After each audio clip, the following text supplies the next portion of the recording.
I'm getting myself psyched up to go busking again. I've been finding it really hard lately, and today I'm going through a lot of stuff in my head, and the one thing being how difficult it is for me to decide what to wear when I go out busking, because I feel like I need to dress up and present myself in a way that says I'm performing. And I have this wardrobe full of amazing dresses that I used to wear as part of my um, magazine, rockabilly vintage kind of look that I love so much, and I think really suits me, or suited me maybe. Anyway, I've literally tried on 3 different outfits so far. This is why I struggle to get up there in a decent time. I've put on 3 different outfits and they just don't feel like me. And then I'm like, I just don't want to feel like I'm trying. Like suddenly realize, like, I feel like you always look like you're trying too hard. And what would it feel like if you didn't try? And so I just wanted to put on, like, something a little bit more casual. My green cargo pants, a loose shirt, no tight fitting, prickly, scratchy things, just something that I feel relaxed in. And then I went to put on my beautiful sparkly belt that I found at the shop at West Wyalong when I was passing through there one time. And then as soon as I start putting that on, I'm like, no, now you're trying too hard again. You're going to, I remember dressing up like that when I went to Minion for the first time with my big Akubra hat on, and everyone's like, oh, are you from Texas or something? It's like, like I'm feeling like, I know it shouldn't matter, and it's not that I actually care what people think, but I care how I feel. And I'm not feeling comfortable in anything at the moment, because I'm at this stage where I don't know who this new me is, and coming to terms with so many, revelations and awarenesses and insights, and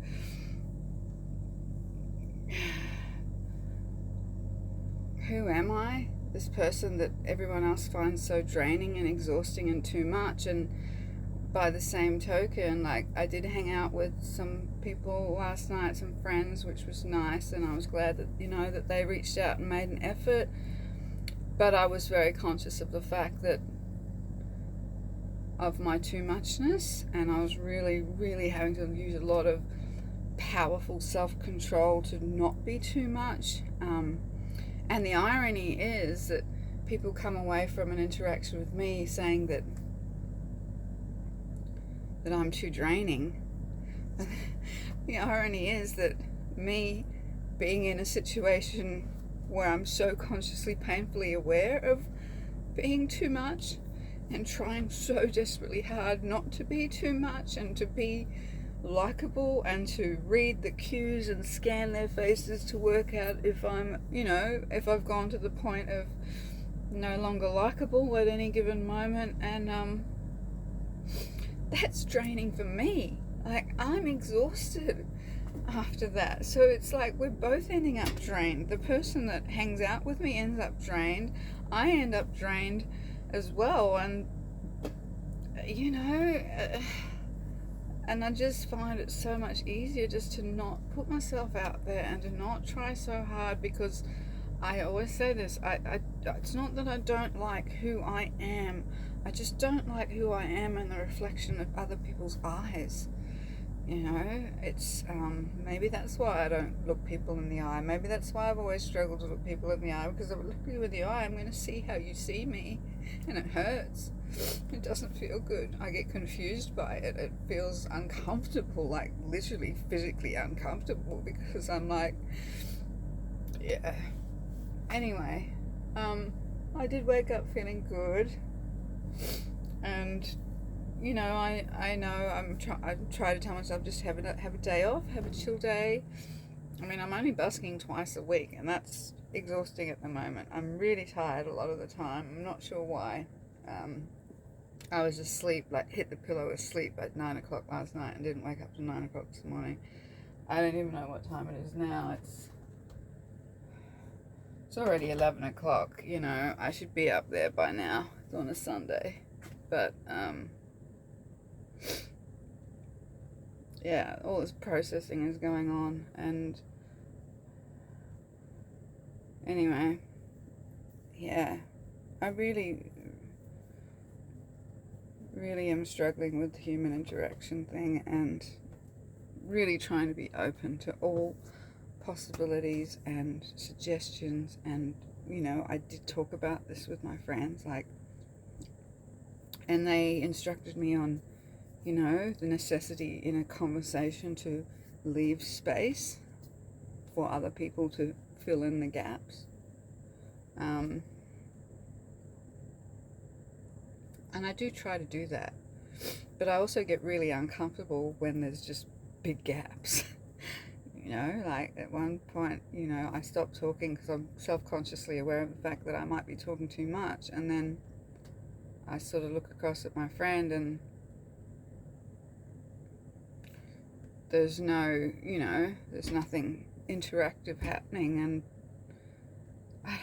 I don't know. I must have just failed that part of life lessons growing up aspect on how to actually interact effectively with human beings in a way that makes them feel comfortable. I seem to be really good at doing it on initial impacts, like initial meeting, first 5 minutes, like in my work environment, like people seemed absolutely enthralled with me. But, you know, if we get to beyond a superficial level to something a bit more deep and meaningful, then all of a sudden it's too much, for both of us, for me and for them. And it's not that I find other people draining. I don't at all. I love listening to other people's stories, and I love being there for somebody when they're going through hard times. And I feel like as a friend, I don't think I'm necessarily needy or draining or sucking the life out of anyone, because I very much feel that I'm trying to offer my support to people as well, and to be there for someone, you know, no matter what, and be an unconditional support. But, I don't know, people don't say what they mean, and they don't mean what they say, and then you have to find out afterwards what somebody actually felt because they didn't have the guts to actually say it to your face. And it's like, that aspect of human interaction just confuses me. Why don't you just mean what you say and say what you mean? Nobody has to sit around guessing, you know. I wouldn't have to sit around guessing. I mean what I say what I mean. Sometimes it might hurt someone's feelings if it's a bit too confronting or blunt or whatever. But I would expect the same of anyone communicating with me. And if they're worried about not telling me something because they think it's good, like sometimes you hear like, well, why didn't you just tell me that? Oh, I didn't want to hurt your feelings. I'm like, well, if you don't tell me what went wrong or what I did wrong, because obviously my default setting is I did something wrong. I have no idea what it is, but one minute we were friends and now you just seem to want nothing to do with me, or you just block me and cut me off and tell me you don't want anything to do with me, and you don't tell me why. I'm going to scratch my head and feel all this grief and confusion and sadness and loss of a friendship, and make me feel worse about myself. Like you didn't tell me how you felt because you didn't want to make me feel bad. You're making me feel 10 times worse by leaving me in this state of confusion trying to work it out for myself. Trust me enough to take responsibility for my own reactions, you know? Like I wish, that's my deepest wish from any friendship I've ever had, is entrust me with your feelings and know that my reaction to that is my responsibility, not yours. Don't filter yourself because of what you think may or may not be my response to that. That's my job, you know? Just tell me how you feel. Because what ends up happening is that I just feel really confused a lot of the time, and it's just easier for me to go, you know what? I don't understand all this this is acceptable, but this isn't acceptable, this crossed the line, this didn't cross the line, it was okay, it was good, and we were like telling each other we loved each other and everything was great, and then all of a sudden you're gone.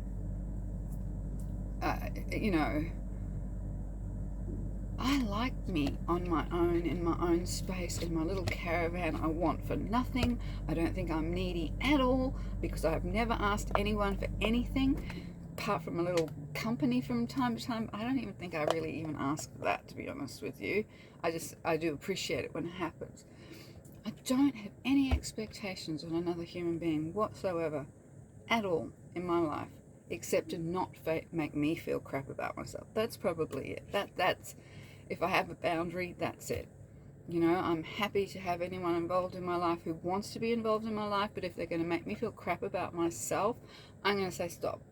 No, I don't want to do this anymore. It is not healthy for me to try and convince you of my worth over and over again, while subtly you make little digs and rude comments and hurtful things and put me down and criticize me, or else dump all your shit onto me about what you're going through and don't even want to change it. And even though I've made suggestions as to how you should change your shit situation, if people choose not to change this situation, then I feel like they've forfeited their right to tell me about it. Like crappy relationships. How many women I know in crappy relationships? Oh, he's such an asshole. He's such a dick. He did this. He did that. Blah, blah, blah, blah, blah. I hear this stuff for years and years and years. And here's me choosing to be single on my own because I don't want to deal with anyone else's crap, and I won't settle for a crap relationship. I'd rather be on my own. So I say, well, that sounds pretty crap. You should dump his sorry ass. You should leave him and be on your own. Oh, I couldn't afford to. He owns the house. He loves me. He's the only person that's really ever loved me. I mean, I've heard every excuse under the sun for why women stay in crap relationships.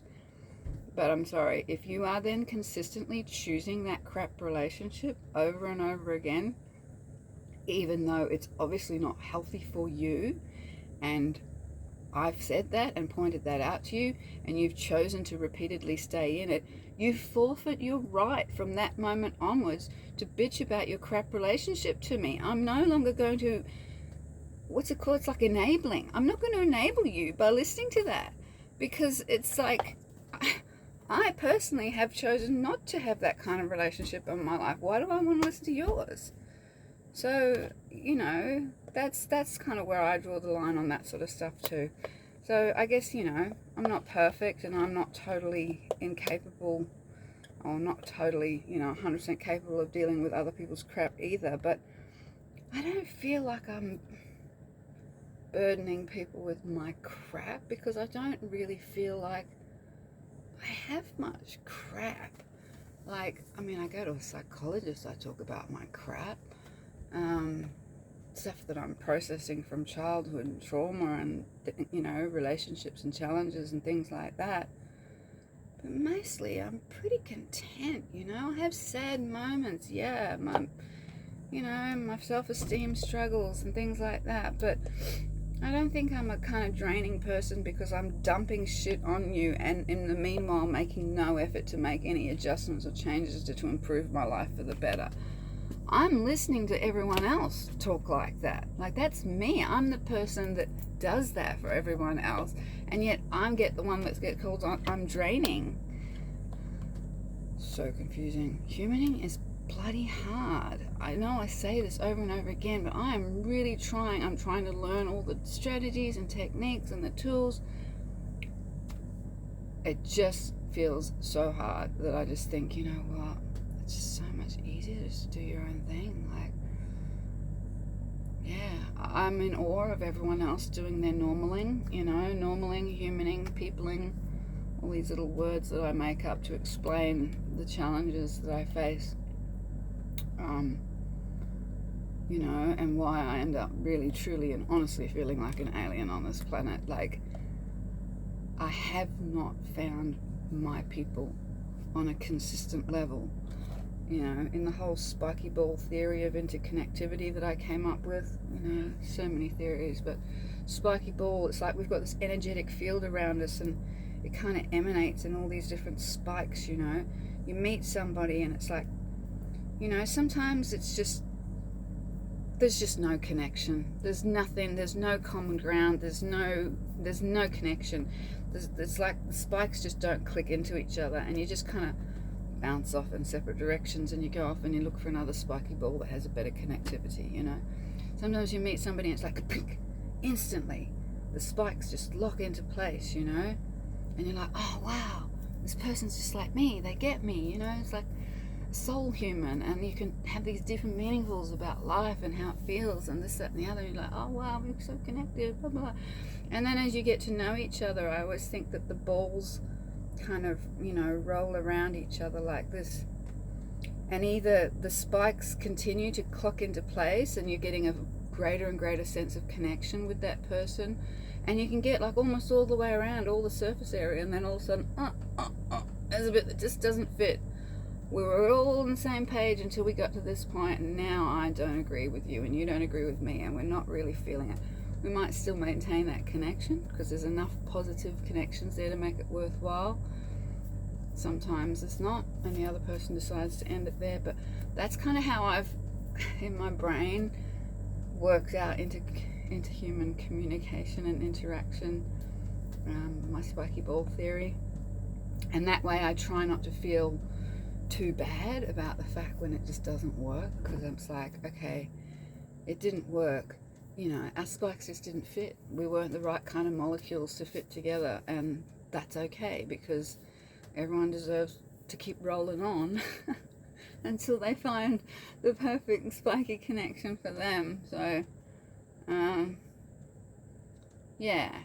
Anyway, I am making an effort. I'm trying. I have a desire to want to be more able to communicate, but I'm also very conscious of the fact of the price that masking and pretending to be what I thought other people wanted me to be, what I thought I needed to be accepted or approved of or liked, or let's really put it out there, even loved, you know.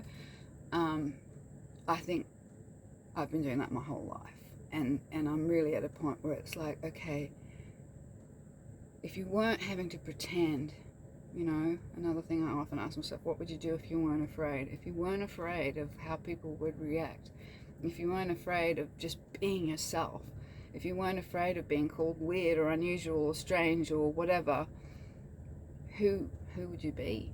You know, who is that person, Lisa, at the core of all that? And I don't really want to have to keep being in a position where I feel I have to adapt myself to fit. Obviously, if it's, you know, problematic behavior and it's having a negative impact on people, then yes, I'm willing to work on that and improve that. But if it's just from me just being my normal bubbly, effervescent, exuberant, energetic, expressive, emotive self, then no, I'm sorry, but I don't want to have to suppress that. You know, even suppressing negative and bad stuff is not particularly healthy, but suppressing the good parts, what you consider the good parts of yourself for other people's benefit, because, you know, it's too much. It's too much. That's why I'm a performer. That's why I go out there and play my music, or, you know, write my articles, or write my books, or make my YouTube videos. I need to express. I'm an expressive, creative human being. That's who I am. If other people find that confronting or disturbing somehow, or that it grates on them somehow, then I think honestly the issue is with the recipient more than it's with me. Is that narcissistic to say that? This is coming from a person who I personally don't think I have a very good sense of self-esteem. But I do have a sense of my core value as a human being, and yeah, it's a battle constantly to hang on to that. So that's today's rave. Now I really need to actually, you know, put some makeup on, do something with my hair, I don't know, pack up the trolley, walk up the hill. I'll probably only play for an hour, but I just really want to play some music, and I don't get a chance to do it down here at the caravan showgrounds. My neighbours are like right next to me, and I don't think they appreciate me playing very often, but up there on the street I can let it rip a little bit, and I really need to play some music today, so I need to play it loud, and I'm gonna just see how I feel. I'm sorry about all the rants. If you really don't like them, if it disturbs you for some reason, I love watching other people on YouTube just rant about their life and the things that they're going through, like real stuff. I'm not trying to sell you anything. I'm not trying to sell you any course or book or get you to give me any money for any reason or monetize my channel or subscribe it. I literally just need to express myself, and I do try to do that with humans, but it gets me into trouble. So at least here you can choose. If halfway through this video you go, she's too much, I can't handle it, you can just switch it off and go watch another video. You know what I mean? So this works great for me. And if you're feeling that way, like, oh my god, this woman, she's so draining, she's so this, I'm not feeling that energy from you, because you're on the other side of the screen and this is pre-recorded, and your reaction will not affect me at all, which is bliss for me. So yes, thank you for indulging me, my ranting raves on YouTube. And if it is relatable in any way, shape or form to anyone out there, please let me know, because I'm always so excited to find out that anyone else on the planet goes, oh, I know exactly how you feel, I feel that way too. I'm like, oh, really? Thank God I'm not like this solo alien, like trying to find her way, like that little creature in that Dr. Seuss book, Are You My Mother? You know, going up to the bulldozer like, are you my mother? As me, that's been me my whole life. Like, I feel like that little bird in the book going up to all these different people, like going, are you my people? Am I your people? Are we our people? Are we, you know? And just, it just doesn't happen. But every now and then through, you know, I mean, social media sucks and I hate what it's done to our world, but the one advantage is that people who never felt a sense of connection with anyone else on the planet, which I think is really important to healing the planet and humanity, is to create connections and community. And that has enabled us to find other people who feel similar to the way we do. It's been an absolute lifeline for me. Like I said, I don't want to watch all the videos by Dr. So-and-so talking about how to cope with complex PTSD, or some doctor's seminars. And, you know, you have to, the first page of YouTube is a bunch of suggestions. Like, I just type in keywords sometimes, like,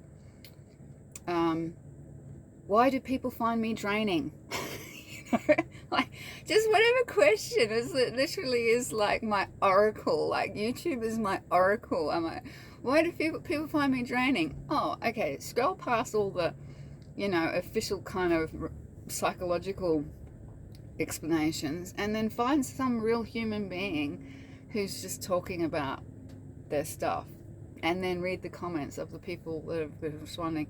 That's where I learn more. I learn more through that than any of the counselors, psychologists, psychiatrists, and anyone that I've ever had to pay money to listen to my crap to. So yeah, let's hope that that community, sorry, I got distracted, there's a turkey walking outside my window right now, gobble gobble gobble, and yeah, anyway, I better get to work, but thanks for listening to my crap, and interact if you feel so inclined. If not, I won't take it personally either, so see ya.